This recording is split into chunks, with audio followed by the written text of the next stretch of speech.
وعلیکم السلام ورحمۃ اللہ وبرکاتہ۔ آپ کا سوال یہ ہے کہ بعض اشعار کے اندر حضور سیدنا عبد القادر جیلانی رحمۃ اللہ تعالی علیہ کے بارے میں یہ کہا جاتا ہے، ان کو مخاطب کر کے شیئا للہ، تو اس کا مطلب کیا ہے؟ بعض لوگ کہتے ہیں کہ یہ شرک ہے، تو یاد رکھیے یہ شرک نہیں ہے، یہ تو عموماً فقراء کی بولی ہے، فقراء کا ایک جملہ ہے۔ جس طرح فقیر ہمارے ہاں آتے ہیں اور آ کر بولتے ہیں اللہ کی رضا کے لیے کچھ دو، اللہ کے لیے کچھ دے دو، اللہ کے لیے کچھ دے دو، مطلب یہ ہوتا ہے کہ تم ہمیں دو، اللہ تم سے راضی ہو جائے۔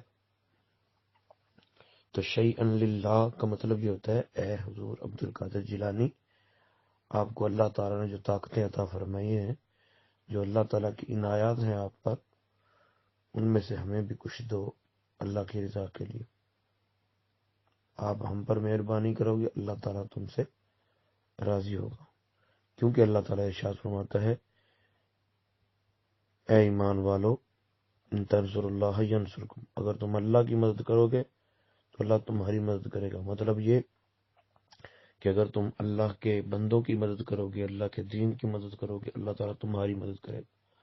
تو حضور عبد القادر جیلانی رحمۃ اللہ تعالی علیہ کی بارگاہ میں ہم التجا کرتے ہیں کہ تم ہماری مدد کرو، آپ ہمارے معاملات میں مہربانی کرو، تو اللہ تعالیٰ آپ کے درجات میں بلندیاں عطا فرمائے گا۔ تو شیئا للہ کا یہ مطلب ہوگا۔